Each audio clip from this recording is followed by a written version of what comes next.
how about I just do a Genesis story? So I took out these cards and I go, okay, maybe he was a guitar player. In fact, that'll be a funny title because I have this comedic sense. I thought, I'm going to make a movie that's got so much action and it's actually shot on film, but I'll call it basically The Guitar Player, which promises no action whatsoever. Put it on the shelf. And if someone happens to be so desperate to watch it, they'll be surprised. That was like my joke to myself, but I just want to practice. So I did this method where I just got the cards and I go, because I'm used to making short films. Guy with a guitar case walks into a bar looking for work. They refuse, saying, we don't hire people. We use a synthesizer now. He leaves. A guy with a guitar case full of weapons walks in after, shoots the place up, says he's going after the guy who owns it because he did him wrong. So I put those 2 cards down and I went, okay, that's how a short film would start. But shit, this is a feature. So let me it's going to need like 3 scenes before. This is how fast you write a script. I wrote that script because it was, again, I'm throwing it away. I'm just going to make something that I want to see because no one else is going to see it. You're getting paid to practice. If I can sell it, I'll be paid to practice. So then I thought, okay, we got to figure out who this guy is. Okay, how about he's a guitar player who's coming into town? But wait, who's the guy that shoots the place up? Let's start with him in jail. I read a story about a guy in Mexico who was running his drug business from his jail cell, and he used it as protection. He could walk out at any time. If someone puts a hit on him in jail, he shoots them up, tells the bad guy, I'm coming after you now. I'm coming to your town. I'm going to shoot up your town. He passes the mariachi on the road. The mariachi is a mariachi, the guy who just wants to be a musician. We get to know who he is. And then he walks in the bar. And then the guy comes and shoots the place up. Well, now he's got to leave and go to another place. So now he's got to go meet the girl. Now this is going to happen. And because it's a movie about a guitar player, he's got to have some kind of tragic past because Road Warrior had a tragic past. Mad Max, he lost his wife and kid. Oh my gosh, she has to die because that's going to be, every movie is going to be like a sad song in a songbook. So it kind of just wrote that fast. I went and I shot it. Did you do it like that with the index cards? I do this for everything. Just laid out on a table? I do this for everything. I tell people, I do this talk where I by the end of the talk, I say, I keep these in my bag. It always makes me smile because I know I've made $1 million with this before. And that's a tiny little. This is a tiny one you can carry anywhere. I gave this to my kids one Christmas. For people that are just listening, it's closed together with rubber bands. Rubber bands. I gave this in a cool little leather bag for my kids one Christmas. I thought they would say, what's this shit? They loved it. I said, you can change your life with this thing. Because a lot of times, you go to therapy, not for answers, you go for questions. We have the answers inside us. Usually we ask ourselves terrible questions. The therapist asks you questions like, why did that make you feel? Why'd you do that? And what's up? What's going on? If we do our own questions, like, what's next? What goes before this? Your mind comes up with the answer if you ask the right question. So I've used this for we usually ask unempowering questions. The words we use in ourselves are so important, but so are the questions. Like, why am I such a loser? Well, I can give you 10 answers right now. But if I change it to, what 3 things could I come up with to start this week that will not just change my life, but everyone around me? You don't come up with 3. You come up with 15. Just keep coming out. And as you look at them, you go, these kind of go together and are actionable. I can actually start this right now. I mean, you can literally change your life. Business ideas, movie ideas, stories, just with a deck of cards. By the time I build up and show all the examples of it, at the end of the talk, I hold up one of these with the rubber bands to the crowd.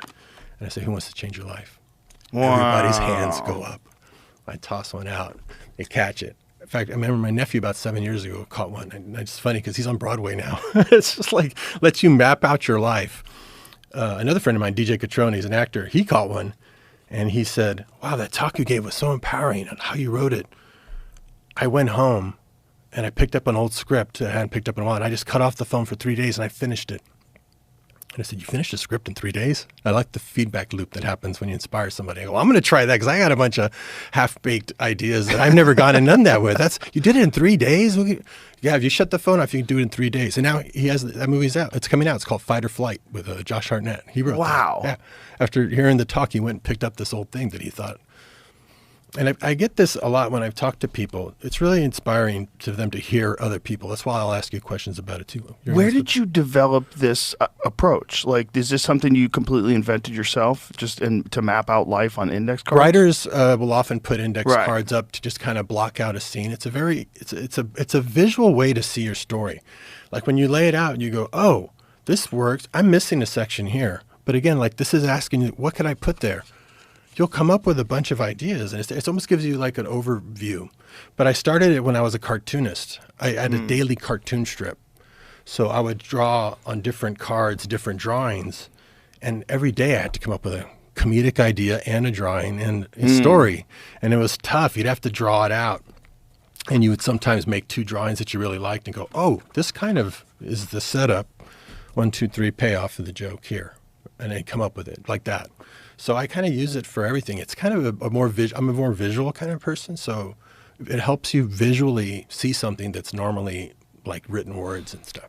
So it started and off concepts and ideas with cartoons, and then it worked into writing. But I haven't seen too many people apply it the way you're explaining it. Like you could actually use that to fix your life. Oh, fix your life completely. Because there's another question. It's just questions you're asking yourself. And the amazing thing is once you start doing stories, that's why I like doing a lot of original franchises. Probably like made the most original franchises of a filmmaker because I don't usually direct other people's stuff.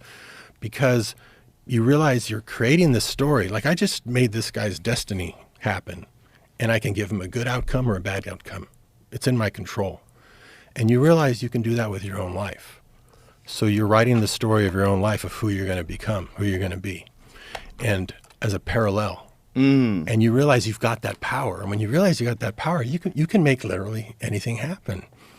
And it's you realize art and life should be the same. You know, so many people. I was telling this story to somebody, and they said, "Wow, you're really positive," and that kind of makes a lot of sense. You know, I have a project that's pretty much all together. Almost the pieces are there, but I guess I'm just not ready. I went, it's going to be on your tombstone. Here lies so and so. He was never ready. You can't wait to go do it. Like with life, you don't know what's going to happen. Yeah. You wanted to work out today. What happened? A bunch of shit, right? Got in the way. Your tire's flat. Fires went up.